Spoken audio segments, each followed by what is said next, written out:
Hey guys, just a quick preamble here. I have heretofore recorded 3 segments of Glock Talk, so if you just happen to find this one, there are more. God willing, there may be more in the future, depending on how much more I want to talk about Glocks. And the patrons should get all this wrapped up into one giant chunk, commercial-free and early. So make sure you're subscribed and check out Patreon if you are interested. Welcome to Gunfighter Life. And this mini-series, God willing, Glock Talk, where we talk about different things pertaining to Glock and the Glock platform. Hopefully, the right way with God Almighty at the center, biblical Judeo-Christian values, and real-world first-hand experience on that military, law enforcement, private security contracting, long-time hunter, competition shooter, firearms and tactics instructor for private sector, military, law enforcement, private security contractors, and some other stuff. Bio bullet points in the show notes. Blessed be the Lord my rock, who trains my hands for war and fingers for battle. All right, guys. With that, let's get into it. First thing I'm going to say, we live in a litigious society. Some lawyers are just itching to sue people for stuff. A lot of times,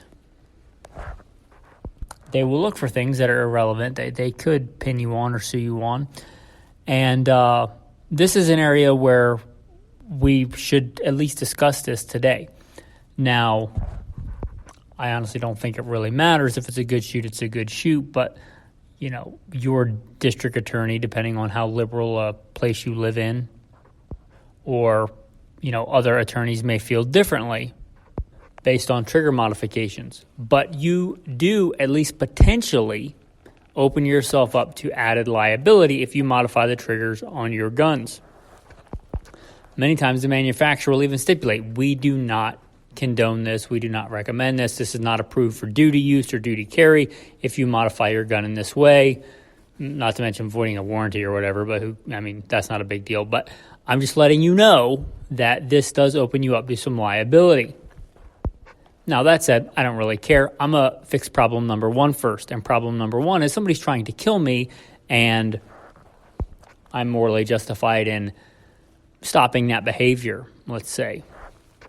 Problem number 1 is getting accurate rounds on target quickly.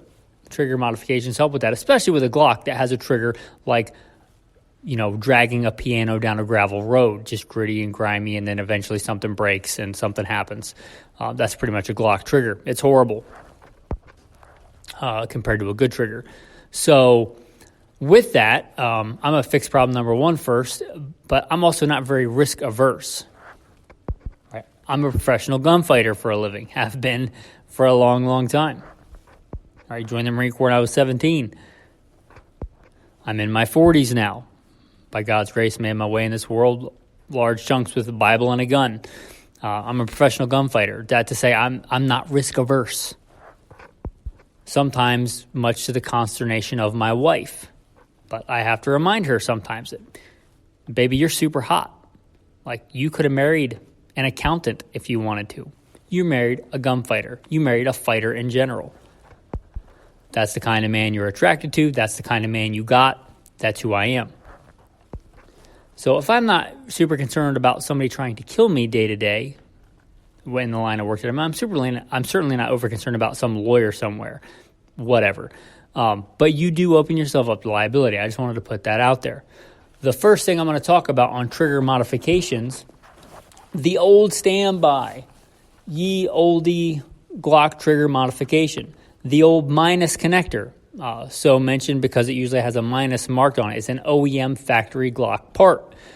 But as even Glock, even though it's an OEM factory part, unless they've changed this, they do not recommend the 3.5 minus connector, 3.5 pound minus connector, Glock factory part. They do not recommend that for duty use. It is meant for competition use. It is not meant for duty use. So again, you open yourself up to liability there. But this is the old standby, and this is This is about the only thing where I would say if you put this in your gun, this generally does not diminish the reliability of your Glock. One of the few redeeming qualities of Glock is they're so reliable. The minus connector should be, unless there's some weird thing with the tolerance stacking or something, which you could have the same problem with a regular connector, but I can't picture anything in, the exploded diagram in my head, the engineering, diagram in my head of how Glocks work. I don't believe that the 3.5 connector would make the gun any less reliable, durable, anything like that. So the old minus 3.5 connector, you put that in there, it turns a really bad trigger into a bad trigger, which is an improvement. Again, going back to the old standby, back before there was all this aftermarket stuff, you would put the 3.5 connector in, and then you would cut down the striker spring, the spring that's in the slide, behind the, or I guess it would be in front of, if you're looking at it the way you shoot it, in front of your back plate, that spring that's in there, that captured spring on your firing pin. You cut that down a couple of lengths, you get the lighter tension, and then you get the 3.5 connector that makes it a slightly less bad trigger. This, however, will make your Glock less reliable. You'll have to play around, buy a couple of springs. They're cheap. Again, this is going back before there was all this aftermarket stuff. This is how you did it. And you can usually cut several links off that spring. For most good quality civilian ammunition, this is just fine. But it can give you less reliability in your Glock, especially when the Glock starts getting dirty and that firing pin channel starts getting dirty, because it decreases the amount of power with which that firing pin hits the back of your primer. Again, normal, regular civilian primers, Federal, Winchester, Remington, CCI, they're usually not a problem. Where you can run into issues is garbage, imported, like third world ammo and or NATO ammo, which is just like barely a notch above the third world stuff. But the NATO ammo generally has really hard primers. We want that stuff to be shipped around the world and not go off or whatever. But the NATO primers are generally harder, so just keep that in mind. But that's the old standby, a 3.5 minus connector, Glock OEM part, and then cutting down the spring. Now, for a long time now, we've had a lot of aftermarket stuff. And also that modification is very cheap. The connector is very cheap, and the spring is already in the gun. So unless you ruin it, really it's probably a under $20 modification for a better trigger. Now there are a lot of aftermarket products that mimic this. There are, and if you're not really good at spring work, I would recommend that you just buy an aftermarket spring. They make aftermarket springs that basically do that, but they're already pre-tensioned, so they have the proper tension to give you a better trigger pull, so you can replace that firing pin spring. So you can just buy one of those. They're not expensive. And then they also have other connectors like the Ghost connector, like the Race connectors. There's a bunch of different products of the connectors, and you can just get an aftermarket connector if you don't want the Glock OEM factory connector. These may mess with the reliability of your gun. Pretty much all of the modifications to the Glock trigger to make it a halfway bad trigger instead of a really bad trigger are going to give you less reliability of the Glock, which in my opinion is one of the few reasons to get a Glock. So just keep that in mind. But that's kind of the cheap, easy way to get a better trigger on your Glock. Now, there are a plethora nowadays of completely aftermarket triggers and trigger connectors. One thing you can do that can help not really make the trigger pull any lighter, but it gives you a mechanical advantage, is to get a flat face trigger. This is something you can do just by replacing that trigger. Now on the Glock, the trigger shoe is connected to the whole trigger bar system, so you got to buy that whole assembly, which you're starting to spend a little bit more money there. But getting a flat trigger, even though the trigger pull itself may not be any lighter, it may feel lighter because you get more mechanical advantage. Instead of pulling it from the center of the trigger, you get to pull it from the bottom, and that's how physics works, right? So you could go that route. And they make entire trigger assemblies They make like Timney has an entire drop, and you're basically replacing a lot of the working parts of the Glock trigger system and just throwing new ones in there. I have smaller sample size, obviously, than actual factory triggers, but the Timney triggers, Timney makes really good triggers. However, in my experience, which is limited, the Timney aftermarket trigger is not as reliable as the Glock trigger, the factory Glock trigger. Now, Glock now makes a factory like Pro Competition Series trigger, which I have heard works pretty well until it gets dirty, in which case it works less reliable, even though it's a Glock factory part. So anytime you start messing around with those Glock triggers, you are going to run into issues. But if you want like an entire drop-in system, they do make those. Those are available. Okay, now let's talk about sights. Again, let's start cheap. If you want cheap, take your regular Glock factory plastic sights and take a Sharpie and color in the rear sight so that you don't have that giant white U back there. If you are trying to shoot fast, precisely, not get distracted, you basically just want a highly visible front sight, which that black-white front sight is not the worst with a big dot. And then you black out the rear sight so you don't have that distracting white notch. So you don't have to figure out which white you need to focus on. You find the white dot and you focus on it. So blacking that out, another cheap, easy way to go is to knock that sight out and turn it around, because the front of the sight is black. So you just turn it around. So now you have a straight black rear. You can also take a small round file and hog out the bottom of the sight so you can see the front sight better. So that's a cheap, easy modification. You could also get the Glock factory night sights. There's Tritium sights, right? Those are a factory option. Been a mainstay in military, law enforcement, private security contracting work for a while.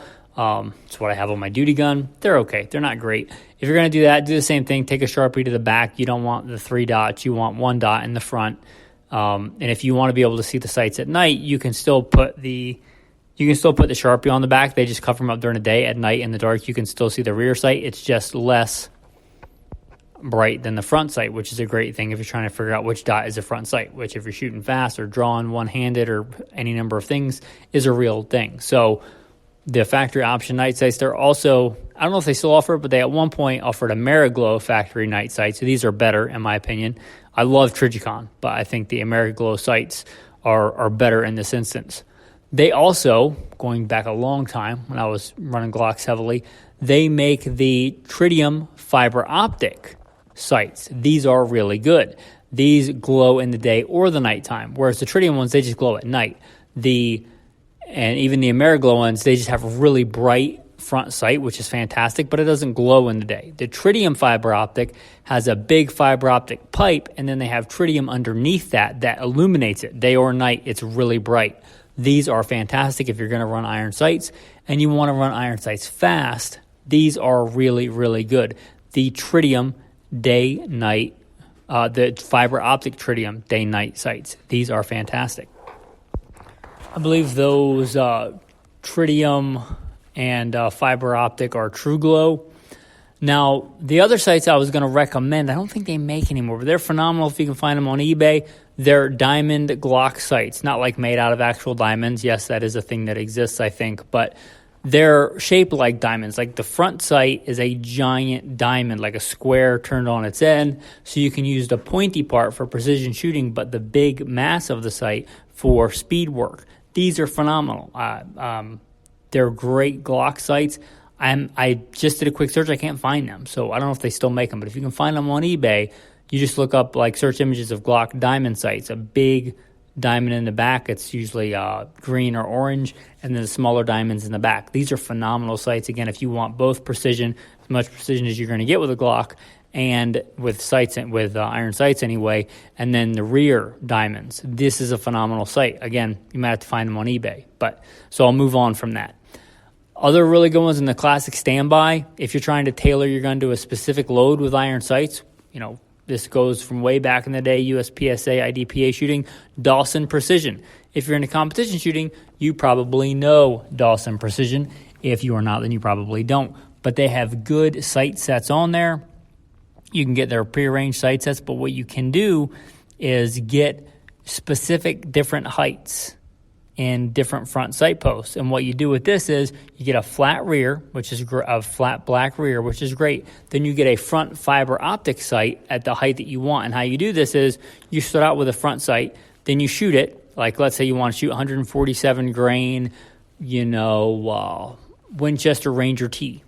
That's going to be your duty carry. That's going to be your, whatever, let's say concealed carry load. You shoot that at whatever the distance is. They have a sight calculator there. You shoot it at 25 yards. You measure the center of your group, how far it is off the center of the target. You punch that into their little sight calculator, and you order the appropriate height sight so you can match your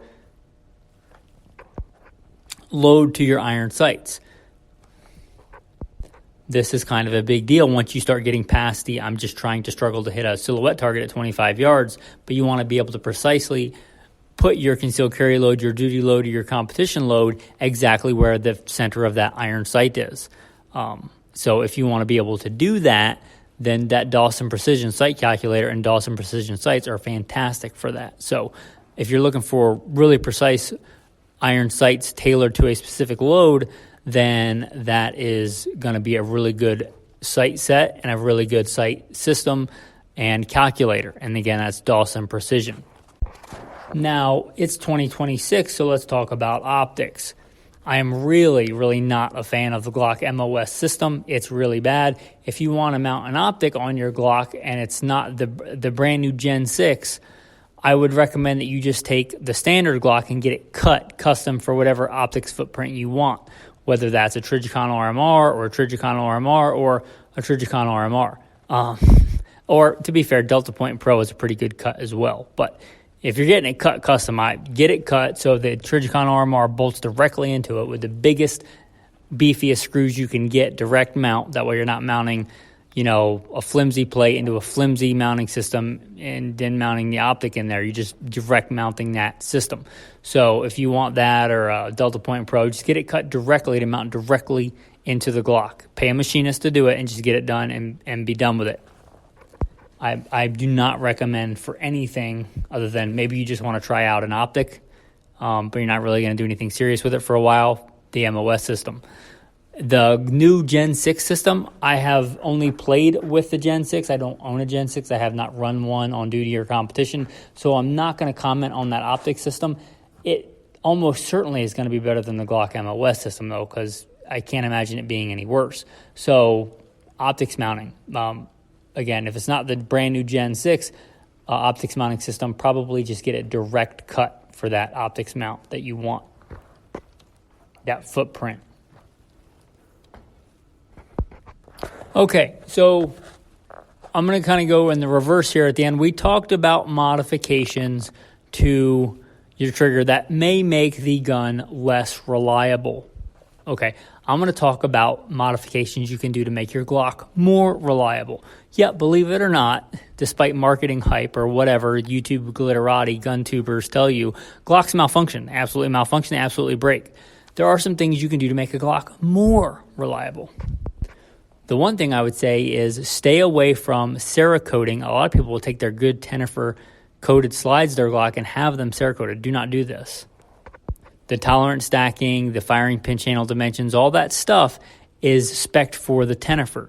And when you add the Cerakote, which I'm not against Cerakote in general, but for this, it might add some tolerance issues, especially in the firing pin channel. I would say don't do that. Don't Cerakote your slides. If you want Cerakote on something, Cerakote the frame. But I would say first and foremost, stay away from that. That can potentially give you issues. So stay away from the Cerakote on the slides. The other thing I'm going to say is we talked about that 3.5 connector. Well, one thing I think Glock still recommends this okay for duty use, and it's even some redundancy, so it's potentially more reliable than the original system because the trigger spring is one of the things that can give you issues in a Glock. But getting the 3.5 connector, the minus connector, the OEM factory part, and a Glock NY1 trigger spring. This is a different kind of spring. It's not under nearly as much tension, as much stress. It's kind of a redundancy in spring systems. And this will not give you any lighter of a trigger, but what it does is actually give you a cleaner trigger. It's got more defined definition. Instead of like dragging the piano down a dirt road, it has more defined stages, like a cleaner take up of a more distinct wall and then a more distinct break. And this, I think, is even a more reliable system than the original factory Glock system. So that's, again, the minus connector and the NY1 trigger. They kind of work different ways. You're getting a little bit less trigger weight on one, a little bit more trigger weight with the NY1 trigger system. Anyway, it gives a pretty clean and very reliable trigger system. And I would couple that with the maritime spring cups. The maritime spring cups will let the Glock shoot even when you get a bunch of water inside it and the firing pin channels and whatnot. So you combine those things with the maritime spring cups, and then since you're taking the spring cups off anyway, you have to mess with that spring. You might as well put in an extra power, which they make, extra power firing pin spring. You'll get even heavier hit on that primer. You really have even heavier detonation velocity of that firing pin on the primer if you go with an extra power firing pin spring. Again, especially if you're going to be using some nasty third world ammo, steel case stuff, or NATO ammo. So those are some keys, tips for making your Glock more reliable. And if that's not a tactical tip of the day, a tactical tip of the day, if you are going to run a racier style trigger with less of a firing pin spring tension on there, in my experience, Federal makes the softest primers. You'll see a lot of competition guys running Federal primers, which is great because Federal loaded ammunition is some of the best out there anyway. Not sponsored by Federal or any of the other ammunition companies. I refuse sponsors. So Federal makes good ammo anyway. If you're reloading, Federal primers are generally the softest. Or if you're buying factory ammunition, in general, Federal primers are the softest. So that's something to keep in mind, their little tactical tip if you are going to run a less powerful firing pin spring. All right, with that, your tactical verse of the day. It is Friday. I am very much looking forward to Sabbath. I'm going to give you the 6th commandment. Remember the Sabbath day to keep it holy. 6 days you shall labor and do all your work, but the 7th day is the Sabbath of the Lord your God. In it you shall do no work, you, nor your son, nor your daughter, nor your male servant, nor your female servant, nor your cattle, nor the stranger who is within your gates. For in 6 days the Lord made the heavens and the earth, the sea and all that is in them, and rested the 7th day. Therefore the Lord blessed the Sabbath day and hallowed it. All right, that is the 6th commandment. It's the only one of the 10 commandments where God says, remember. Ironically, it's one of the ones we tend to forget here in modern society. Remember the Sabbath day. All right, guys, with that, thanks for listening and have a blessed day.